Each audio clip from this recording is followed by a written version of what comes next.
Thanks, Andrew. Reporting state politics, it's a truism that federal politics is always a very hard act to follow, and it's especially the case at the moment with the Abbott government in charge. But we'll certainly press on. Tomorrow in Sydney, a group of Liberals will gather deep in the heart of the North Shore to conduct a spot of very important party business. They'll spend a few hours of their Saturday listening to political speeches from the half a dozen or so hopefuls vying to become the next Liberal candidate for the seat of Ku-ring-gai. Ku-ring-gai, of course, is being vacated by Barry O'Farrell, the former New South Wales Premier, and there is a lot of competition to replace him.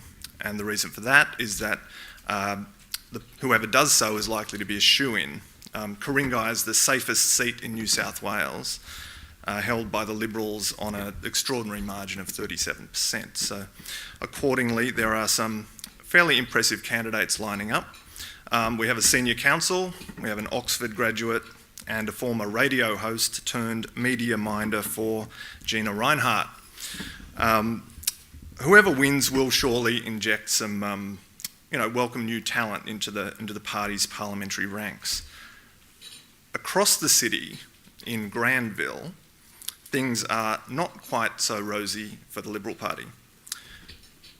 You might not even know this, but the Liberal Party actually holds the seat of Granville for the first time ever after the 2011 election.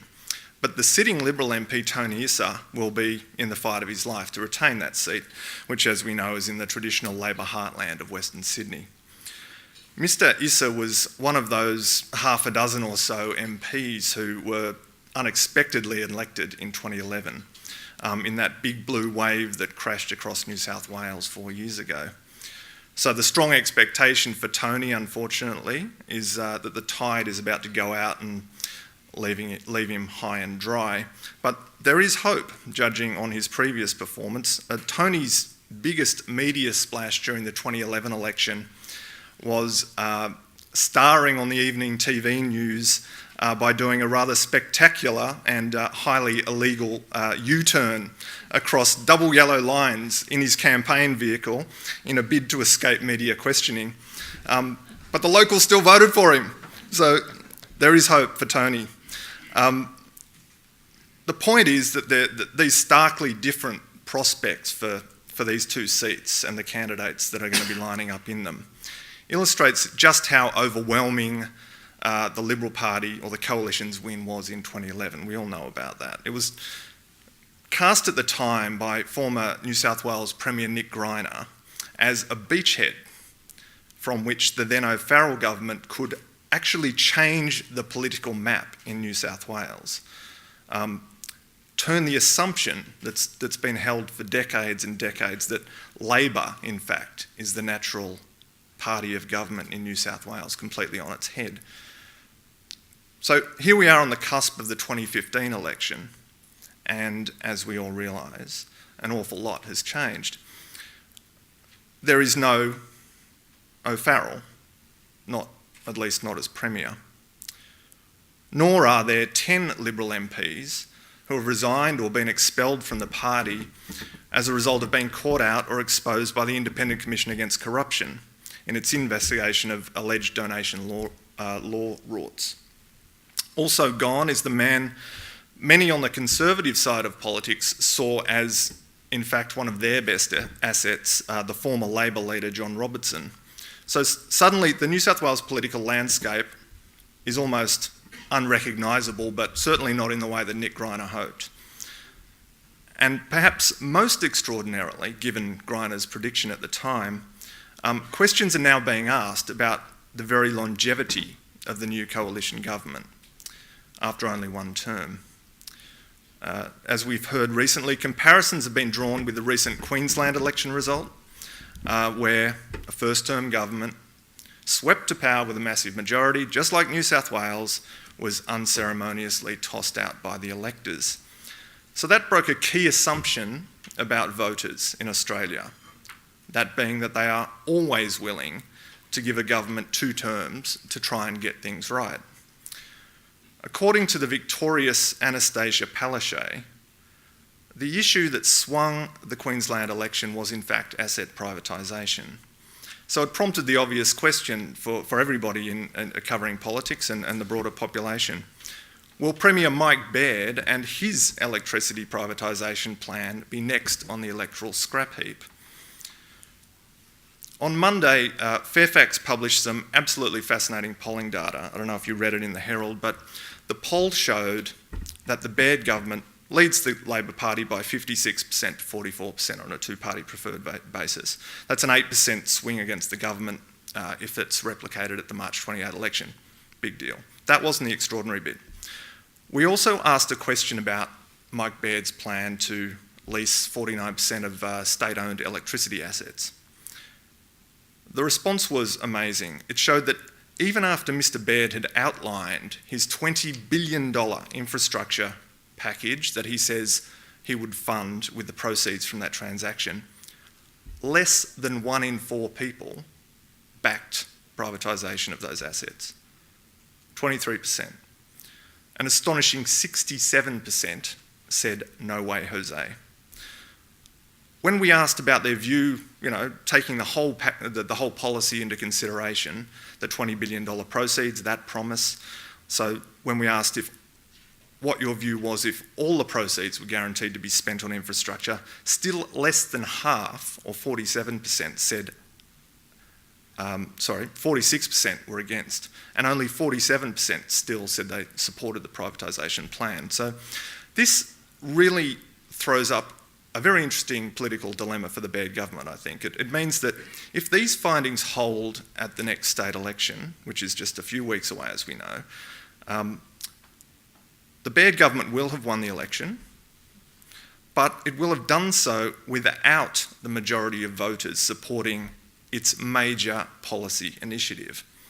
So the question ultimately is going to be, what does that mean for its desire for a mandate to proceed with the transaction? So prediction, cue weeks and potentially months of argument about what actually constitutes an election mandate. Potentially further complicating matters is the upper house in New South Wales, the notoriously difficult upper house. There we've got one of the minor parties, which currently shares the balance of power, the shooters and fishers, has vowed to oppose any move to privatise those electricity assets. Should the major plank in the Baird government's second-term re-election strategy be derailed by that upper house, there's of course going to be an equal risk to its chances of electoral success in 2019. So that's problematic, obviously, for the Baird government, but for the coalition, recent events probably do serve to give it a lot of hope that that's not going to be the case. We all remember the manner of Barry O'Farrell's exit from the top job, the bottle of Grange from a political donor, the catastrophic memory fail under oath in the ICAC witness box.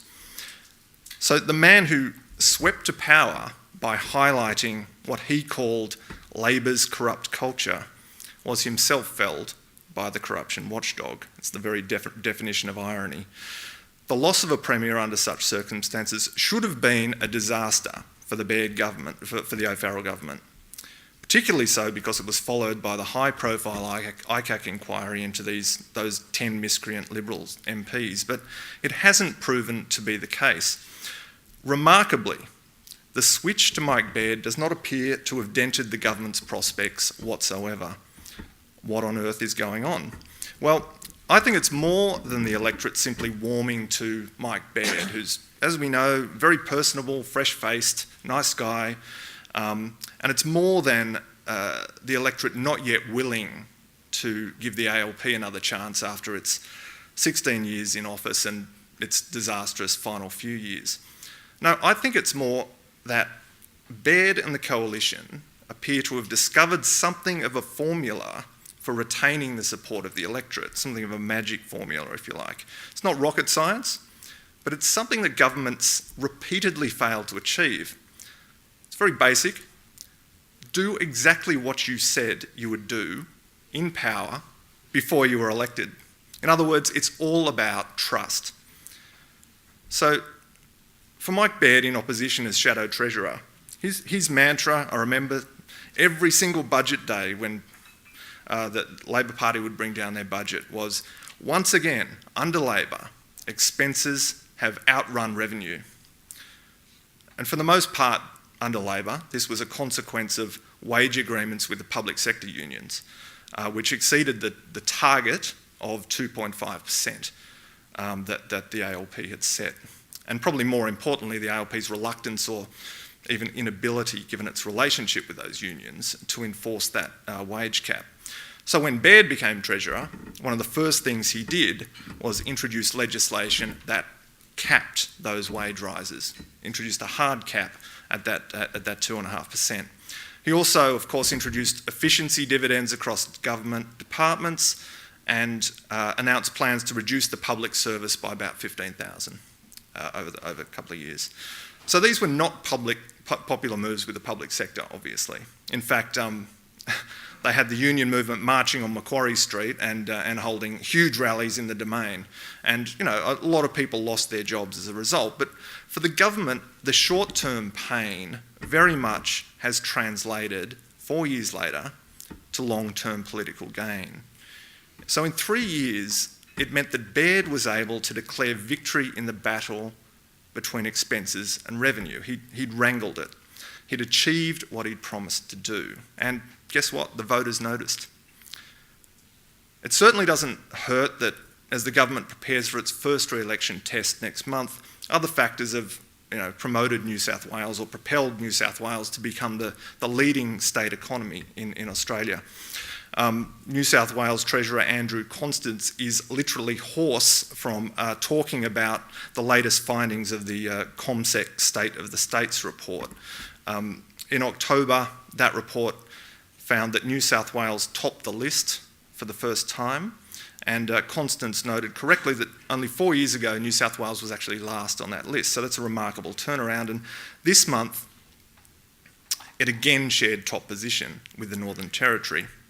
So overwhelming that improvement is down to a booming construction and housing sector, which of course in turn can arguably be largely put down to record low interest rates. But the state government can also take credit for pressing the go button, another promise that it is fulfilling on new land release in Sydney, and other policy initiatives in the housing space. I mean, it wasn't all good news. In January's report, unemployment in New South Wales is at 5.9%, for example. That's 12% higher than its decade average level of 5.2%. Nor has it all been smooth sailing in the policy front over the past 4 years. I mean, police, who I talk to occasionally, remain angry over reforms to their death and disability scheme, another method by which the Baird government sought to rein in costs. Lawyers have been appalled at the government's overhaul of work cover scheme and its approach to bail laws. There have been ministerial resignations and yes, broken promises. The double backflip over the issue of amateur hunting in national parks is a good example, as is the promise of Barry O'Farrell in opposition that no mining will ever be allowed in water catchment areas in New South Wales. In government, that conveniently became, let's let the planning process run its course, and people don't like to hear that. Indeed, the issue of coal seam gas and coal mining and the Baird government's advocacy for those industries remain, probably it's fair to say, twin existential threats to many government MPs, particularly on the New South Wales North Coast come the election next month. So much so that Labor is highly anticipating wresting several of those seats from the Nationals with its policy of having a moratorium on all CSG activity pending a full scientific review of the industry. So the point is that the O'Farrell-Baird government has been far from perfect, and I think it's apparent that it's fallen quite a bit short of the sort of clean new broom promise that it came up with in opposition. But the point is this: for the most part, it has kept faith with its core economic promises made in opposition to fix the budget and begin addressing the infrastructure backlog in New South Wales. And that's what seems to matter to voters if you look at the polls.